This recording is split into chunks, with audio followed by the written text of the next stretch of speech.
Raindrops keep falling on my head, but that doesn't mean my eyes will soon be turning red.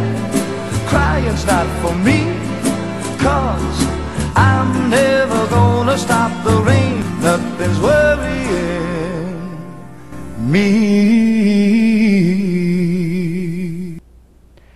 O Cantinho da Amizade de hoje vai contar uma história belíssima. A finalidade desse programa é contar histórias. A gente senta aqui na calçada e fica batendo um papo e falando da história de Sorocaba, que começou há muitos e muitos anos, desde Baltazar Fernandes até os dias de hoje de José Antônio Caldini Crespo. Ele usa mais o nome José Crespo, lembrando muito o pai dele, ele quem governa a cidade de Sorocaba.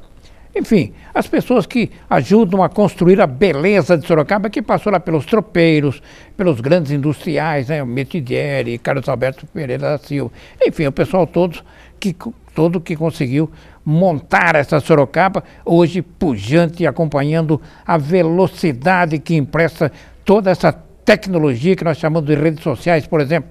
É uma coisa de louco, coisa de doido, mas em todo caso, essa é a Sorocaba velocíssima, por sinal. E a gente reúne aqui 4 histórias. A história do filho nato, a história da filha nata, a história da filha adotada e a história da filha nata. E essas 4 histórias, elas dão uma única história. A história de hoje de Sorocaba. E eu trago aqui uma jovem. Juventude também tem saudade, penso que não. Juventude também tem história. O difícil é nascer, depois que nascer já é história. Então, é verdade. Como é que foi? A parteira chegou em tempo? Não, o táxi não estava no ponto. Sabe, é assim que começa a história de como a gente nasce. É verdade. Você não acredita? Pergunte para a parteira. Pergunte para a cegonha. Isso aqui para contar a sua história. Essa menina tem história, hein? É uma cabeça iluminada dessa Sorocaba que nós admiramos muito. Principalmente quando se trata do mundo feminino. Sorocaba teve e tem mulheres maravilhosas que carregam no costado a beleza dessa Sorocaba. A Mariqueda é um exemplo. A Mariqueda que embeleza as mulheres para serem mais bonitas do que as mulheres do meu tempo. As mulheres do meu tempo eram lindíssimas. E a Mariqueda luta bravamente para compará-la às mulheres do meu tempo de garoto, de criança. Eu olhava com os olhos e lambia com a testa. Não podia chegar, era feinho para burro. E aqui, para contar a sua história, ela é psicóloga. É fantástica, conhecida, reconhecida em nossa cidade pela sua competência. Tem um avô que é um gigante da arte, da cultura, enfim, homem muito importante para o concerto cultural de nossa cidade. Nem vou falar o nome dele agora, daqui a pouco eles vão saber quem é a fera. É o avô dessa menina, que ela pedir dinheiro para o avô, e ele era tão murrinha, tão mão de vaca. Pensa lá para o seu pai, aquela coisa. Ele é resmungão, aquela coisa.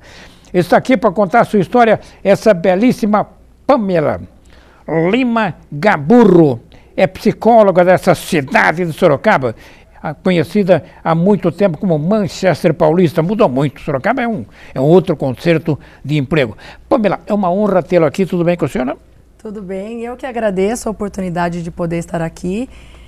E agora, pensando em tantos nomes que você falou, eu estou pensando, o que eu estou fazendo aqui? Eu espero conseguir, enfim, fazer uma história, marcar de alguma forma para que meu nome seja lembrado, né? Ou, enfim, aquelas pessoas com as quais eu me relaciono. Mas, de qualquer forma, muito obrigada pelo convite. Pamela, conta pra gente, você não nasceu desse tamanho, quase 2 metros de altura. Você foi criança. Como é que foi a sua meninice? Como é que foi a menininha Pamela? Eu fui muito peralta. Verdade? Eu fui uma criança extremamente agitada, extremamente levada. Eu não parava. Inclusive nas atividades que eu fazia, hora eu estava no esporte, hora eu estava no outro esporte, era preguiçosa para estudar sim, gostava muito de brincar na rua. Eu fui uma criança, ontem mesmo eu estava conversando com os amigos sobre isso. Eu fui uma criança que brinquei demais na rua.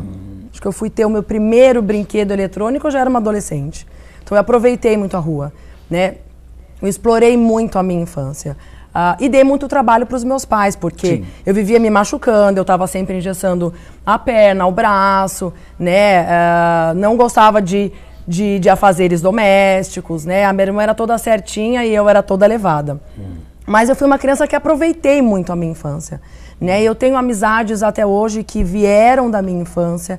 Eu tenho memórias que eu vou carregar para o resto da minha vida que vieram da minha infância. Então eu sou aquela pessoa que posso dizer que eu curti e aproveitei muito a minha infância. Pamela, conta pra gente o seguinte, quem foi a sua primeiríssima professora?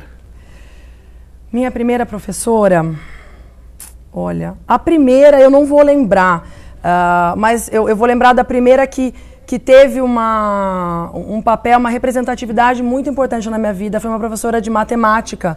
E olha que eu não sou fã de matemática, mas ela marcou a minha vida porque ela tinha um olhar muito humano, ela ensinava a matemática com gosto, ela ensinava a matemática através de histórias de vida, né? Então ela não era uma aula chata, não era uma aula maçante. Eu não sei como é que eu não gostei de matemática, porque eu acho que se fosse por ela até teria merecido que eu tivesse gostado da matemática. Eu nem sei se ela está viva. Foi no primeiro colégio que eu estudei, num colégio municipal, perto ali do Mercado Distrital. E, puxa, agora pensando nela, assim, que saudade que eu tenho, porque ela me acolhia. Ela me dava aula na casa dela, porque ela percebia que eu tinha muita dificuldade, mas que eu gostava dela, que eu gostava de estar ali, então ela me ajudou muito. Agora, qual era o seu sonho? O que você queria ser quando crescesse? Olha, o meu primeiro sonho era ser astronauta. O quê? Verdade. Eu sonhava em ser astronauta, eu lembro que eu passava horas deitada no quintal da casa da minha mãe. Eu colocava uma toalha no chão, levava um travesseiro e ali eu ficava, olhando horas aquele céu. Minha mãe tinha que me chamar e falava, Pamela, já deu a hora, entra, tem que comer, tem que tomar banho, enfim. Eu queria explorar o universo, eu queria entender onde é que acabava o planeta, onde é que começava o próximo, por que era tão longe. Eu queria ser muito exploradora, mas não deu. Agora, a sua mãe queria que você fosse o quê? Professora?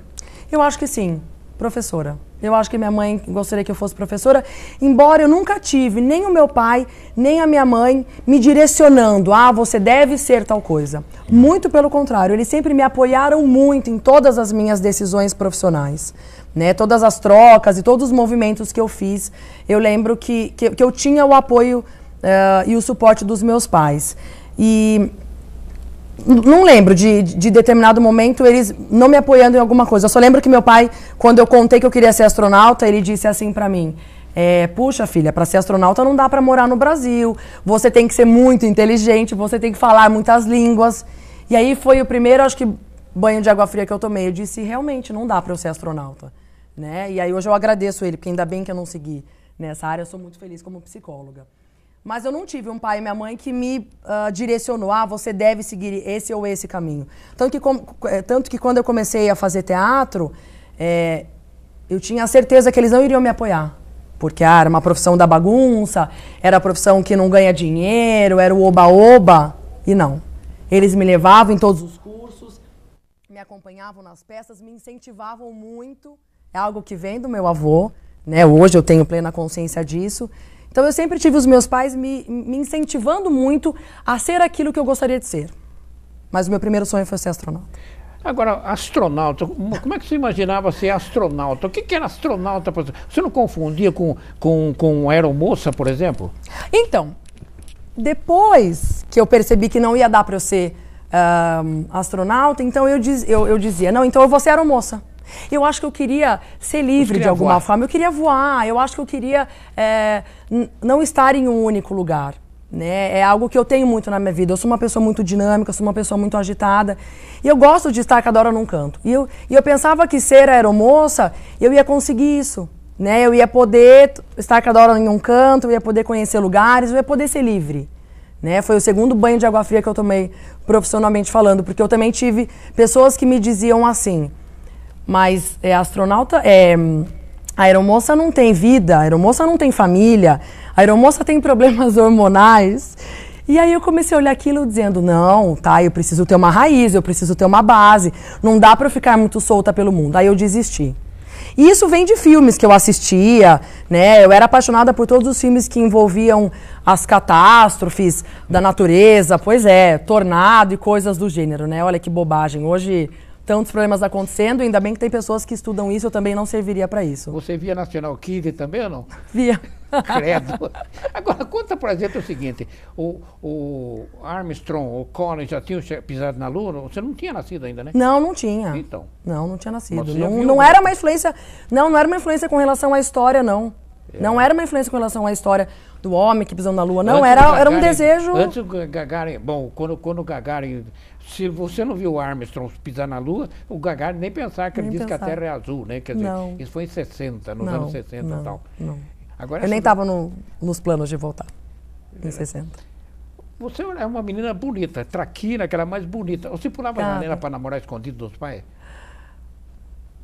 Minha mãe tá assistindo, será? Tá, não, né, mãe? Desliga o telefone. Desliga. Ah, sim, eu acho que adolescente nunca fez isso, né? Que adolescente nunca namorou escondido, nunca aprontou escondido.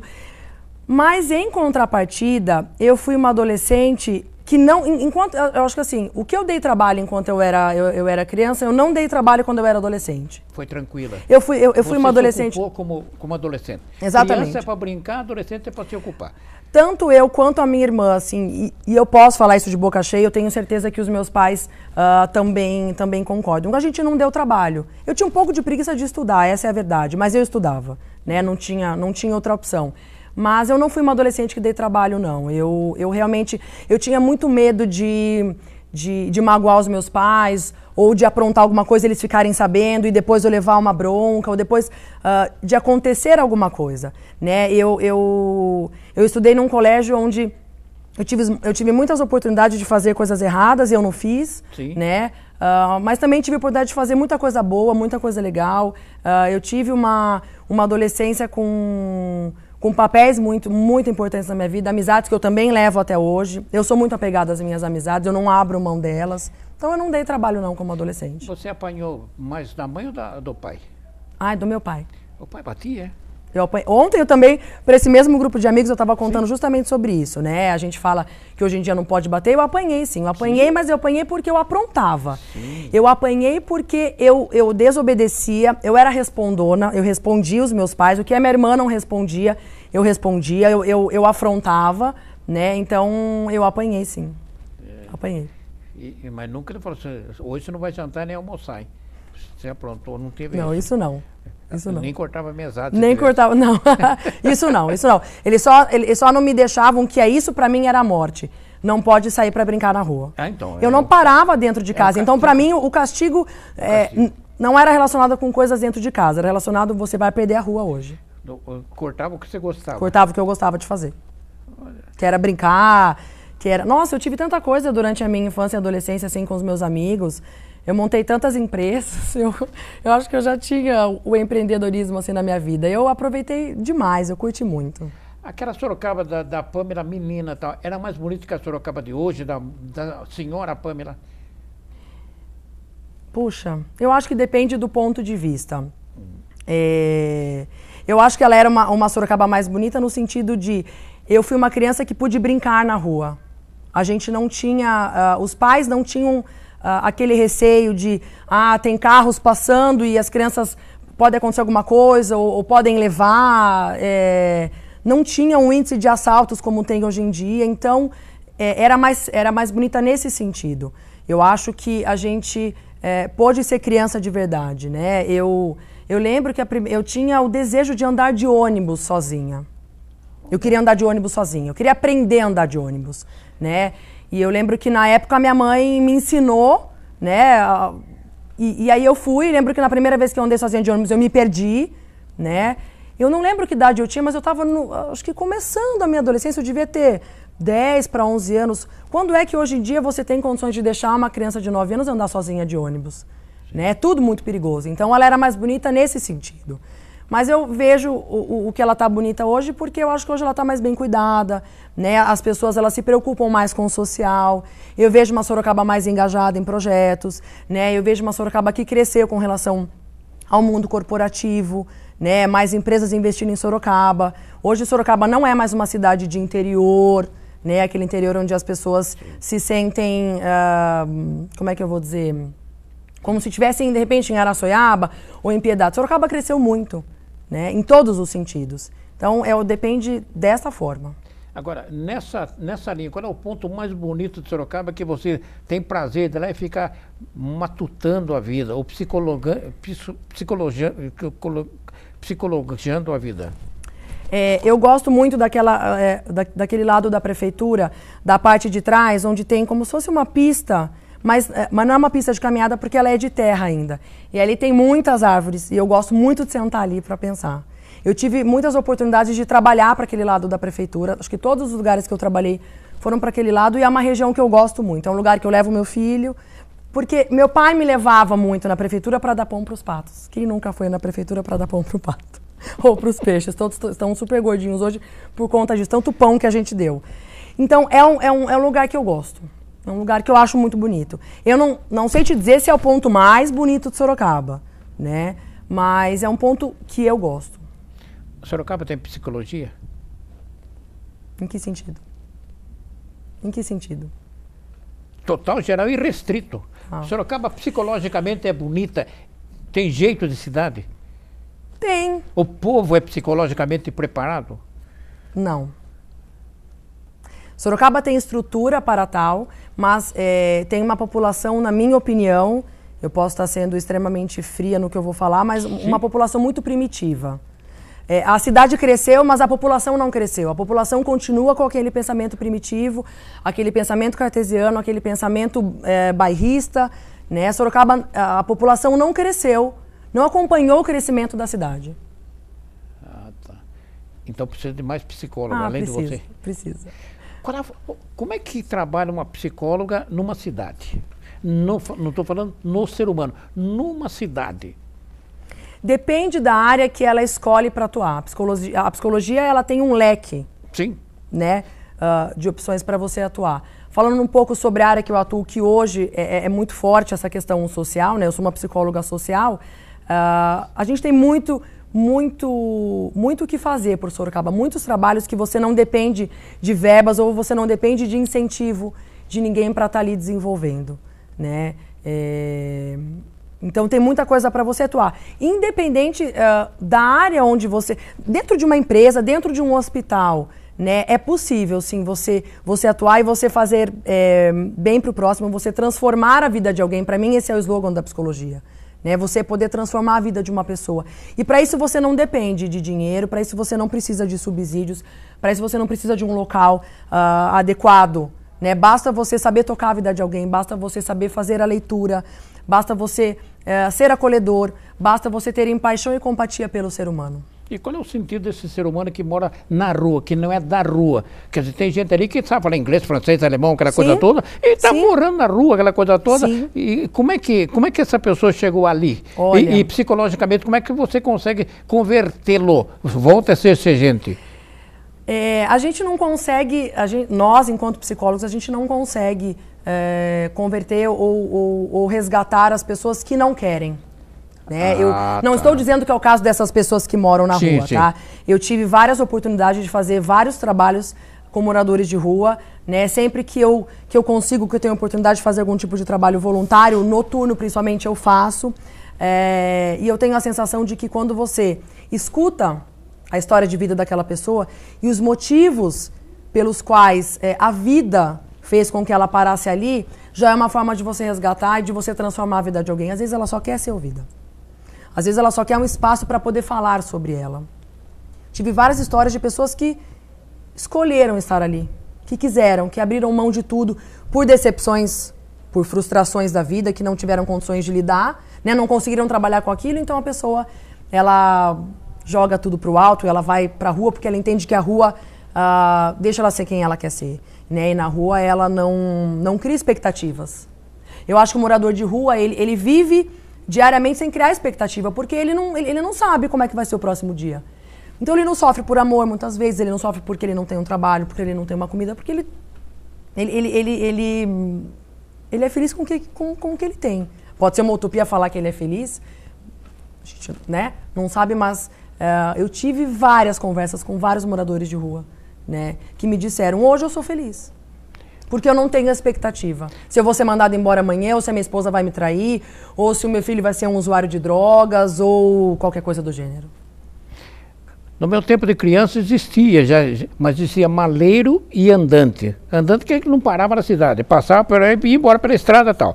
E o maleiro carregava uma mala, ele parava aqui, comia, se desse comida ele comia, senão ele ia embora, aquela coisa toda. Mas hoje tem muitas pessoas com problemas psicológicos, problemas sociais graves.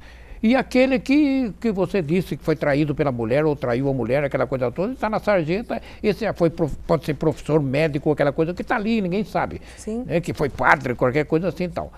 Como é que é esse ser humano?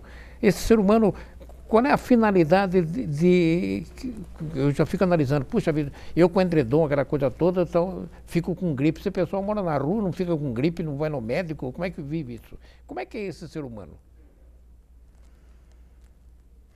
Puxa vida.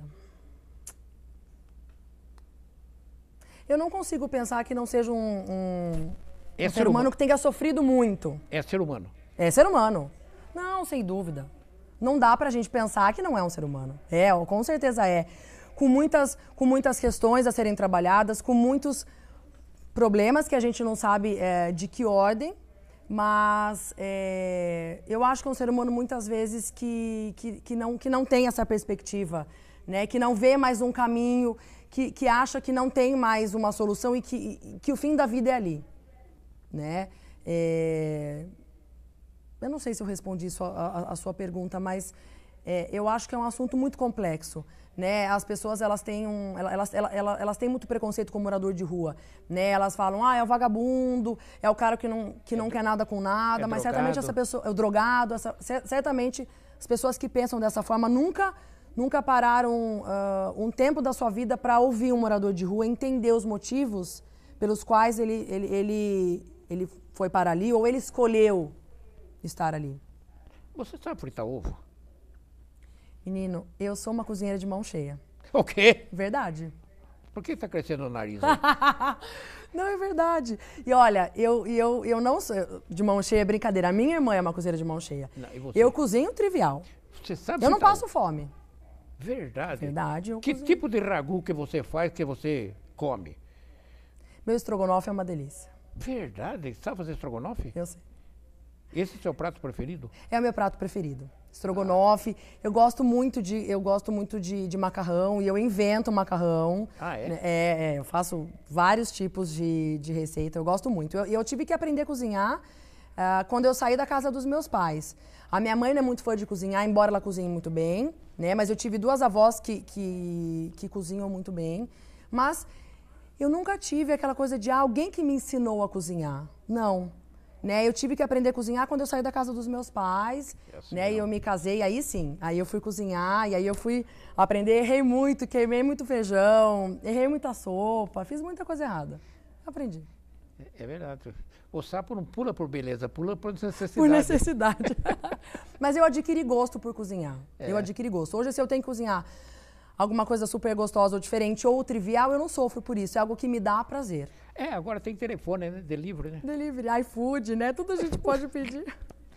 Vamos para as fotos que ilustram a caminhada dessa fantástica Pamela Lima Gaburo. E essa foto aí? Essa foto é uma foto super recente. Por que eu escolhi ela? Porque ela me representa. Eu sou uma pessoa de riso fácil. Eu sou uma pessoa que hoje me sinto muito leve em todos os sentidos. E aí, essa foto transmite isso, é uma leveza. Eu estava conversando com duas amigas e uma delas tirou essa foto e eu fiquei apaixonada por essa foto. Eu adorei ela. Adorei. Você está falando sozinha ali? Não, eu estava olhando para uma amiga. Ah, tá. Eu estava olhando para uma amiga e a outra amiga que estava do outro lado tirou essa foto. Porque a gente estava num momento de, eu quero uma foto natural e tal, e aí ela tirou a foto que eu menos imaginei que ficaria legal, foi a foto de fato que eu mais gostei. Eu sempre quis ter uma foto, as minhas amigas sabem, eu vivo pedindo para as pessoas, tira uma foto natural, sem que eu perceba, só que eu não sou uma pessoa fotogênica. Eu não gosto de tirar foto, né? E tanto que essa foto eu tô olhando pro lado, eu sempre coloco várias condições, não gostei do nariz, do cabelo, enfim. Mas eu gostei do que essa foto representa na minha vida hoje. Eu me sinto leve quando eu olho essa foto. eu sinto que eu represento o meu atual momento de vida, um momento leve. Um momento onde eu estou buscando leveza, onde eu estou buscando transformação. Enfim. Você não gostou? Mais outra foto no Cantinho da Amizade contando a história da Pamela. E aí? Ai, essa foto... bom, essa menina é a Maria, minha sobrinha, minha filhada. Ela é filha da minha irmã, da Verônica. Eu tenho verdadeira paixão por essa menina. Né? Ela é uma menina doce, peralta, espoleta. Todo mundo fala que ela parece muito comigo. E ela é um grude comigo. E ela é linda. Todas as fotos que a gente tira dela, todos os momentos que a gente está com ela, a Maria sempre proporciona pra gente extrair o nosso melhor. Parece que quando eu tô com a Maria, eu tô no meu melhor momento de vida. Sabe? Ela é uma criança diferente. Diferente. Mais outra foto no Cantinho da Amizade contando a história dessa maravilhosa Pamela. E aí, Pamela? Esse é o amor da minha vida também. Verdade. Esse é o Pedro, meu filho. Seu filho? Meu é o primeiro filho. da série? Oi? É o primeiro da série? Eu não sei se vai ter uma série, mas é o primeiro. É o primeiro e único por enquanto. O Pedro... Opa. Tá, o Pedro. Ok, é o que eu tenho pra falar dele. É o meu filho. Esse é o Antônio, meu sobrinho. Por que eu fiz questão de colocar a foto dos três? Porque eu realmente, assim, hoje são as 3 pessoas mais importantes da minha vida. Né? Eu realmente não consigo me imaginar sem os 3. E o Antônio, teve um aniversário dele que eu postei uma foto. O Antônio, ele é o mais velho. E eu postei, e eu escrevi que ele ensinou a gente o que é amor de verdade, ensinou a família. Sim. Né? É aquele amor incondicional, onde você faz sem esperar nada em troca. Sim. Mais outra foto no Cantinho da Amizade contando a história da Pamela Lima Gaburro. Olha só. Que time é esse? Então, esse é um time extremamente importante de peso na minha vida. Atualmente eu trabalho dentro de uma empresa com foco em projetos sociais. Né? E esse projeto se chama Projeto Pescar. São adolescentes de alta vulnerabilidade social. Né? Então a empresa dá essa oportunidade para que eles estejam ali dentro, atuando, fazendo estágio, aprendendo, né? Diariamente comigo e com os voluntários da empresa. Os próprios funcionários são os voluntários e ensinam esses alunos nas matérias. E aí hoje de manhã, quando eu contei que eu viria, né, para eles, claro, fiz uma propaganda, né? Eles disseram, se não tiver uma foto nossa. Eu falei, tem uma foto já separada de vocês. Então esse é o meu dia a dia, é estar com eles, é aprender. Eles acham que eu ensino, mas eu não ensino porcaria nenhuma. Eu que aprendo muito, sabe? É uma troca. É uma troca. Mais outra foto no Cantinho da Amizade. A história da Pamela aqui no Cantinho da Amizade. E olha aí. Você viu? Esse é um momento super importante na minha vida. Eu acho que foi um marco, foi a minha graduação. A psicologia não foi a minha primeira opção como profissão. Não é. Eu queria ser atriz, né? Eu queria fazer artes cênicas. Atriz, Ixi, eu passei por tantos. Mas a primeira faculdade que eu comecei a fazer não foi artes cênicas. Em São Paulo. E aí eu descobri que não era o que eu queria. Eu descobri que o teatro era um hobby na minha vida. Mas a psicologia sempre esteve na minha vida. Eu sempre fiz terapia. Sempre foi uma profissão que me admirava muito. E aí depois eu fui para uma outra faculdade por conta do meu avô lá em Tatuí, mas também descobri que não era o que eu queria, também parei. E aí chegou um momento que eu falei, o que eu estou fugindo da psicologia? É psicólogo que eu quero ser. Né? Mas eu estava muito apegada porque eu queria fazer uma determinada faculdade. Eu queria fazer Mackenzie como a minha irmã. Né? E aí eu não tinha condições de fazer Mackenzie na época. Então eu acho que eu retardei a questão de começar na psicologia, porque quando eu pude começar, eu não tinha oportunidade de ir para São Paulo fazer Mackenzie.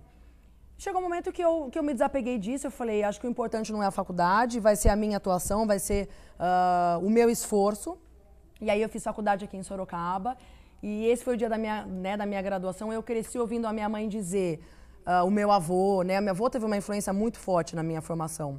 Você precisa ter uma formação, você precisa ter um diploma, né? Você precisa ter um norte, você precisa ter um caminho. Então esse foi um dia muito importante na minha vida. Eu não coloquei foto da festa, porque eu acho que a festa é uma consequência. Sim. Esse dia foi a minha graduação, né? E foi realmente um marco. A sua mãe viu sua formatura? Minha mãe? É? Sim. Estava com você lá? Sim, estava. Minha mãe, meu pai, amigos presentes. Legal. Assim, no dia da colação de grau eu tive pessoas muito importantes na minha vida, né? Amigos e familiares.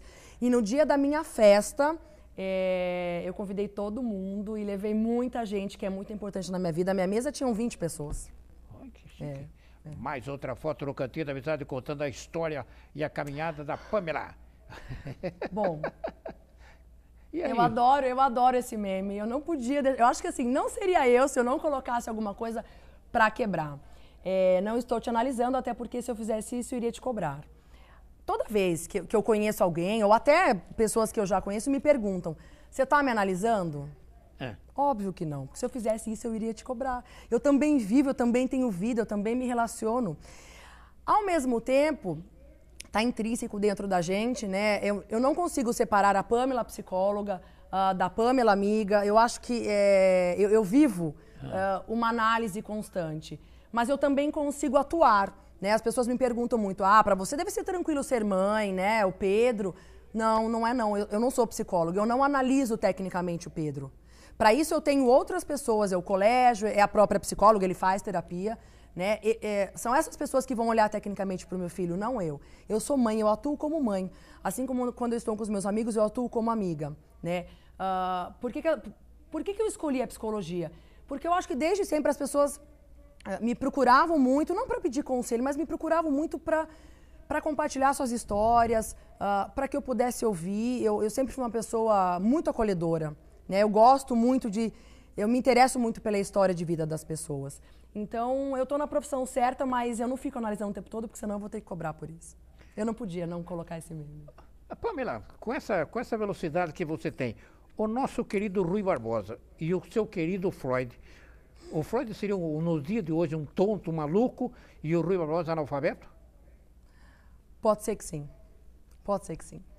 Eles realmente foram pessoas que foram muito incompreendidos, né? Freud era completamente pancada. Pancada da cabeça. Vamos falar o português bem claro. Na rua. Estaria. Freud seria aquele cara que teria largado tudo e seria um andarilho. Eu acredito. Eu acredito que sim.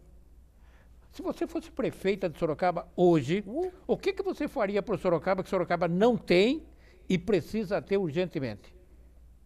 Posso puxar a sardinha para o meu lado? Pode puxar até o fogão para o seu lado.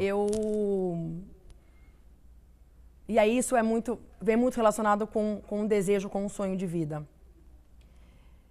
Eu acho que eu proporcionaria um espaço de acolhimento, principalmente para essas pessoas menos favorecidas, independente se são pessoas socialmente vulneráveis ou se são moradores de rua.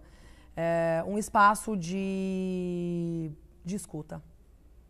Um espaço onde as pessoas pudessem se sentir elas, né, se sentirem donas e protagonistas da sua própria história. Eu não quero usar o nome clínica, mas eu gostaria se eu pudesse, eu teria vários profissionais disponíveis ali em tempo integral, voluntariamente, para poder acolher e entender as demandas daquelas pessoas. Talvez não só no âmbito psicológico, não. Né? Eu acho que a população está muito carente, ela está muito doente desse olhar, né? Dessa apropriação de quem é você, qual é a tua história.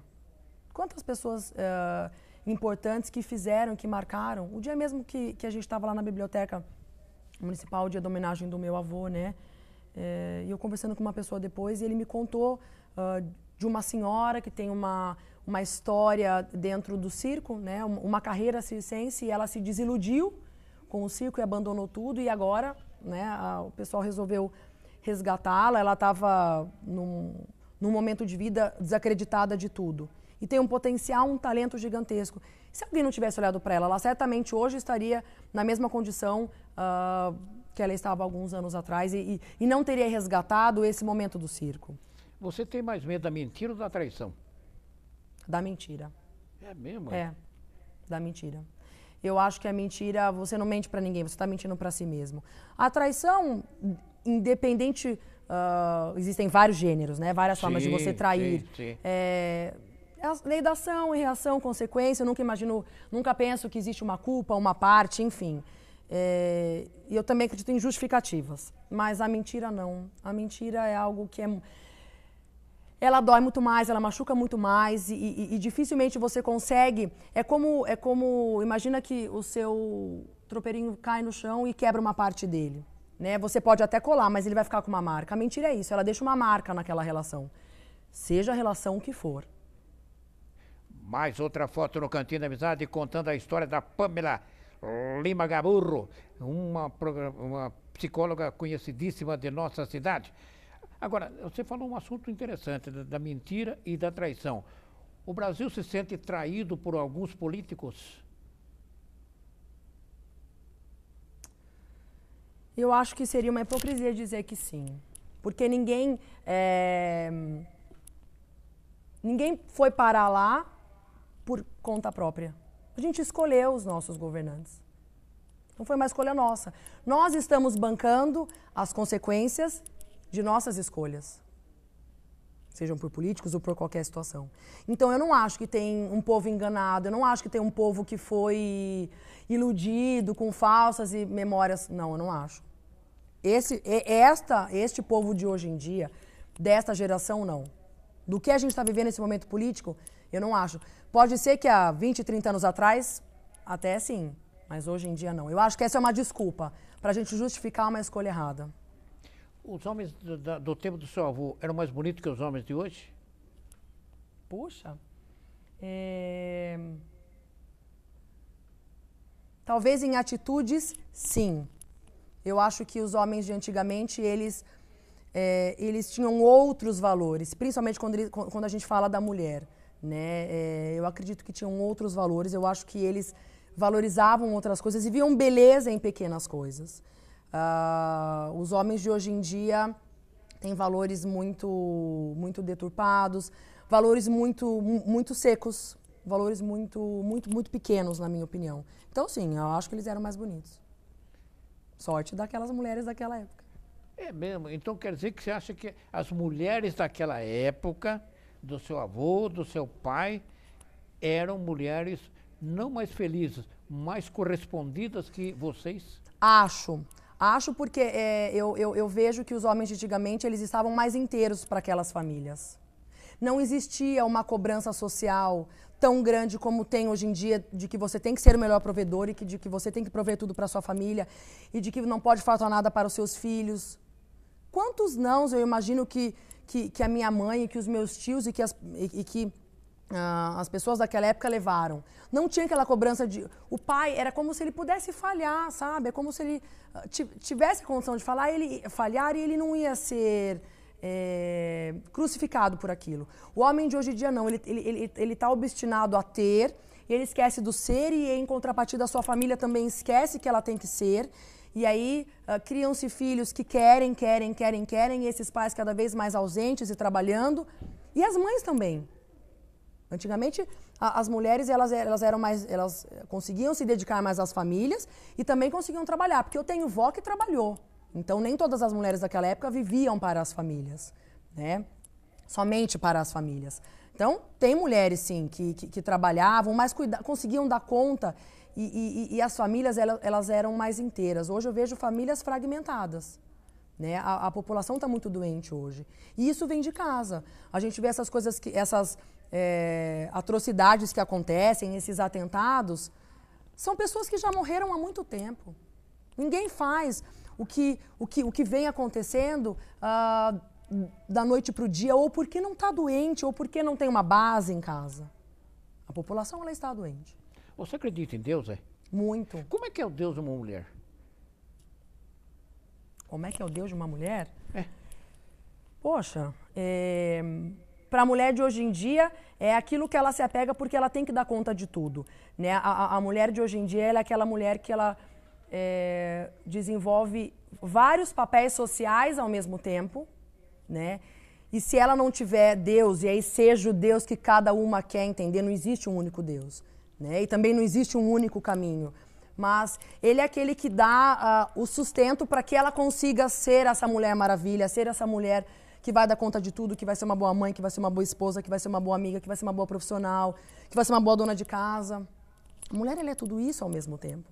Então, o Deus de cada uma, eu entendo que é o Deus que dá esse sustento e essa base para que ela continue, para que ela não se desespere ou não ache que está tudo perdido, para que ela continue buscando forças para lutar pelos seus ideais, né? Para lutar por aquilo que ela acredita que é bom para ela, não aquilo que ela acredita que é bom para o outro, aquilo que ela acredita que é bom para o marido, não, aquilo que é bom para ela, aquilo que serve para ela. A mulher está competindo com o homem?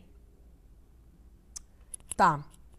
A mulher, ela veio, né, naquele movimento da igualdade, ela veio naquele movimento de conquistar o lugar, de conquistar o espaço, e ela conseguiu muito isso, né? Hoje a gente consegue, sim, ser competitiva, a gente consegue, sim, ter respeito. Eu acredito que a gente teve uma evolução muito grande. Em contrapartida, agora eu vou falar algo que, você me desculpe, mas eu preciso dizer isso. Esse movimento da mulher, desse empoderamento, uma palavra que eu particularmente, as minhas colegas de profissão aí que me perdoem, né, dos movimentos e que for, eu acho que a gente não empodera ninguém, porque ninguém tem poder, eu não gosto dessa palavra. Eu gosto da palavra você ser protagonista da sua história. E quando você é protagonista da sua história, você é dona de si. Mas não significa que você tenha poder. Poder do quê? Quem que tem poder de alguma coisa? A gente não tem poder de nada. Sim. Né? Então, eu acredito que essa mulher, dona da sua história, essa mulher que é guerreira, essa mulher que conquistou lugares, deixou esses homens preguiçosos em contrapartida. Qual é a mulher exemplo que você conhece, que você mirou nela e falou, eu queria ser igual essa daí, Joana d'Arc, por exemplo? Poxa, Joana d'Arc é uma mulher de uma história muito relevante, né? Com muita garra, com muito sangue derramado, sim, com muito sim. tudo, e conseguiu conquistar um lugar, mas eu gosto muito de Cleópatra. Também. Eu acho que Cleópatra foi uma mulher que realmente conseguiu se posicionar. Essa foi empoderada. Essa foi empoderada, é verdade. Acho que se a gente falar que tem alguém que teve poder, foi Cleópatra. Porque o Carnaval do Rio se mirou, se fixou naquela entrada dela, naquele filme que aparece, sim. ela entrando em Roma, o que é aquilo? Não, a Cleópatra era dona de tudo, né? Ela era dona da... Não posso falar palavrão, né? Ela era dona de tudo, não adianta. E ela conseguiu se posicionar, ela conseguiu fazer com que os homens olhassem e a respeitassem. Eu acho que é isso, Cleópatra conseguiu o respeito. Ela tinha poder. Ela tinha. Margaret Thatcher de hoje. Sim. Mão sim. de ferro e tal. Sim.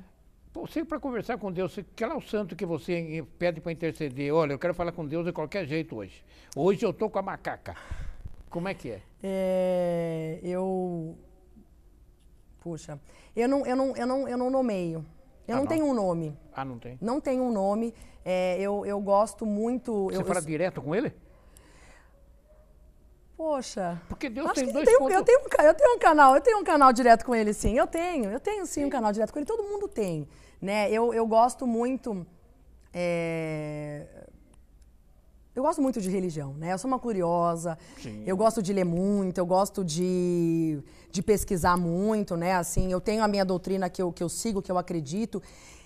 E para eu seguir essa doutrina, eu não preciso estar em lugar nenhum, porque Deus não está em lugar nenhum, né? Deus está dentro da gente. Então, eu não busco Deus em algum lugar, eu não tenho um nome, eu não tenho um espaço onde o meu Deus esteja. O meu Deus está dentro de mim, então eu converso com Ele todo dia, toda hora. Mas ele tem dois pontos fracos, a música e a oração. Que música que você canta para Ele? Eu não canto música para Ele, que sabia? Que música você gosta, que você canta para ninar o Pedro lá? Puxa vida, o Pedro é uma criança que não dorme sem rezar. Às vezes eu esqueço, ele fala, mamãe, vamos falar com o Papai do Céu? Ah, vamos falar com o Papai do Céu. Sim. Né? Então, eu faço as minhas orações com ele. Agora eu ensinei uma nova que ele ainda não consegue falar sozinho. Aí, quando eu termino de rezar com ele, ele fala, é aquela, mamãe? Aí eu vou e falo. Eu vou te falar que, assim, eu não tenho uma música que eu cante pro Pedro. Embora eu escute muito música com ele, e aí eu tenho a sorte porque meu filho tem um gosto musical muito bom, ele não gosta de porcaria, né? Mas eu não tenho uma música, e agora você me pegou e eu preciso ter uma música com ele. Porque eu cresci, eu tenho... A minha família, né, eu cresci a minha família me dizendo, você só dormia escutando Ahá, né? E você era um peso, eu era super pesada, eu era bem reforçada. E aí a minha mãe e as minhas tias revezavam o colo porque ninguém me aguentava. Porque eu escutava o CD do A.H.A. inteiro, um ano e pouco, depois que eu dormia. Que música do A.H.A. que era bom? Nossa, eu não sei se me perguntar o nome hoje, eu não sei, eu gosto de todas. Eu adoro o A.H.A. Eu adoro tudo daquela época, eu acho que eu nasci na época certa pra música. Então Mas eu era jovem, né, naquela época, assim. Hoje eu escuto as músicas daquela época, eu adoro flashback, eu adoro aqueles rocks antigos, eu não gosto dessas porcarias de hoje em dia, não deixo o Pedro escutar. Acho que é uma influência porcaria. Acho, eu sou chata com isso, viu? Então solfeja aí, califonicamente, eu A.H.A. Vamos ver.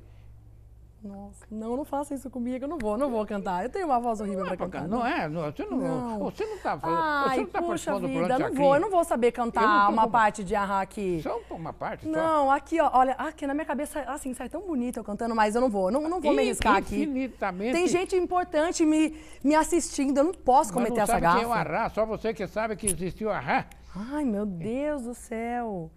Não vou saber cantar. Puxa aí no YouTube uma parte aí pra mim, aí eu engato. Puxa um A.H.A. aí pra ela. Puxa um A.H.A. pra mim aí, por favor, me ajuda, vai.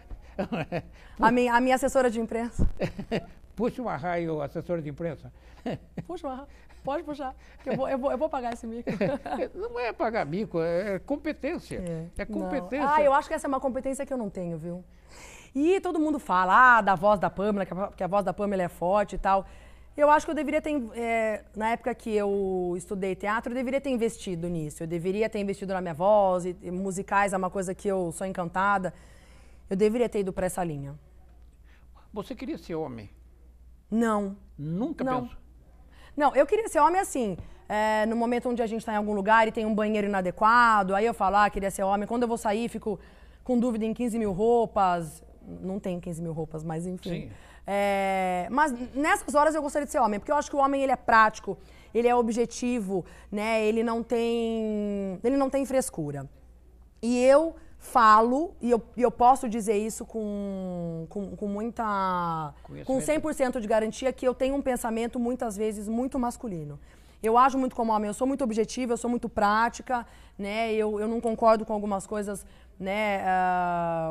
Que a maioria das mulheres acham que é normal, eu não. Então, assim, eu tenho um pensamento muito prático. Mas eu não gostaria de ser homem, não.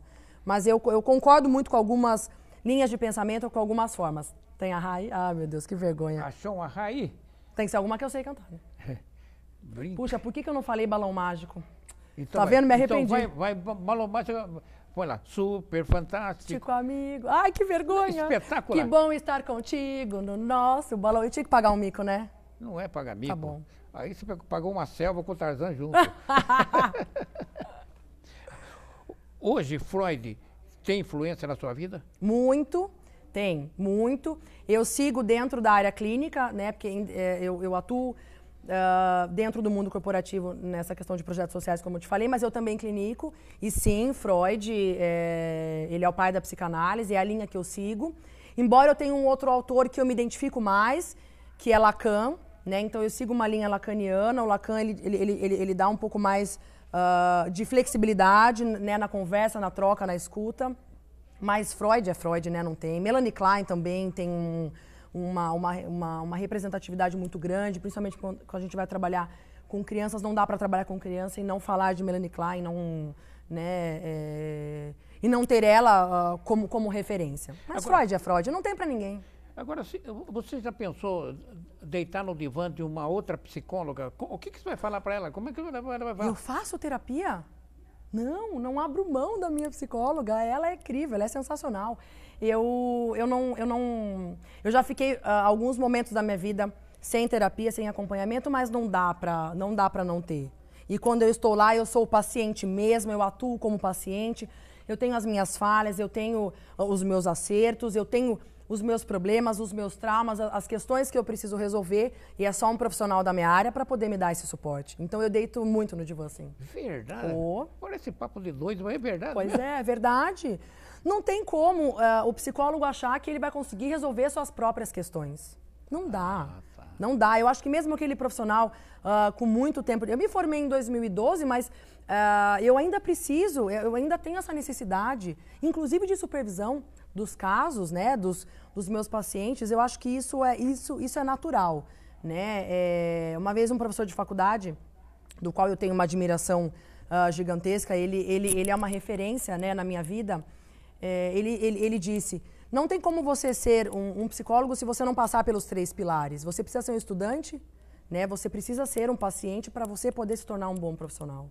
Né? Então, um psicólogo que nunca foi paciente, eu duvido. Quem mexe mais que o miolo da gente? O bulbo, o cerebelo, o psicólogo ou o pediatra? O psicólogo. Todo mundo que me conhece, os meus alunos vão falar, ela mexe com a gente o dia inteiro, ela fica o dia inteiro provocando a gente a buscar o nosso melhor. Não é o psicólogo. Eu acho que não é por nada, não é querendo puxar a sardinha, mas eu acho que o psicólogo ele tem essa condição de fazer o ser humano se perceber. O psicólogo ele não dá conselho, ele não diz o caminho que você tem que seguir. Ele te ajuda a entender os motivos pelos quais você se envolveu em determinada situação ou foi parar no fundo do poço, como as pessoas gostam de dizer. Né? É uma pena que as pessoas só procurem o psicólogo, o psicólogo, a religião ou o médico, o que for, quando elas precisam. Né? O ser humano, a gente é condicionado a remediar ao invés de prevenir. Né? Então, eu não busquei psicólogo lá atrás, aos meus 12 anos, porque eu precisava. Mas porque eu virei pra minha mãe e disse, quero fazer psicologia, eu quero entender. Eu tinha me apropriado disso no colégio que eu estudava, porque eu conheci uma psicóloga e me encantei. Eu falei, eu quero fazer terapia. Você queria ser filha da mesma mãe e do mesmo pai hoje? Daquela época? Você é filha do seu pai? Sem dúvida, não, sem dúvida, Meu pai e minha mãe, agora a gente está num momento de vida diferente, voltamos a morar juntos, então eu sei que é um momento e um movimento onde a gente está se conhecendo de novo, se descobrindo né, mãe, brigando, arranca rabos, mas sim, eu nasceria sendo filha do Marcos e da Susan quantas vidas fossem necessárias. Então defina como psicóloga e como uma criatura normalíssima, pessoa física, jurídica, técnica, psicológica, normalmente. O que é felicidade? Você é uma mulher feliz? Sou.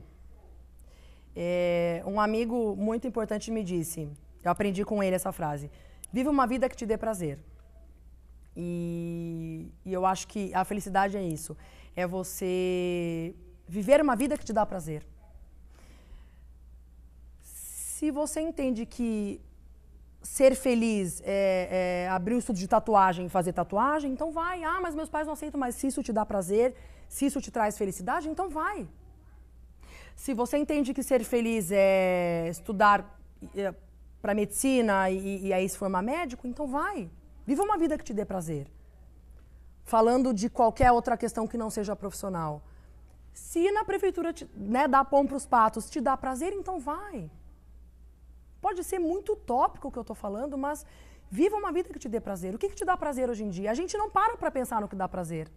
Né? A gente esquece, a gente vai pela massa, a gente vai pelos amigos, a gente vai pelo que a sociedade está colocando e a gente esquece que o que dá prazer na gente, às vezes, de repente, é ficar em casa assistindo Netflix. Né? É comer uma pipoca. É sentar com amigos. Né? Enfim, viva uma vida que te dê prazer. Isso é felicidade.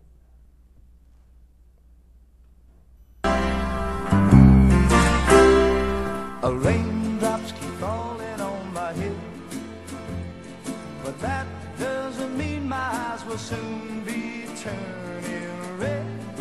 Crying's not for me, 'cause I'm never gonna stop the rain. Nothing's worrying me.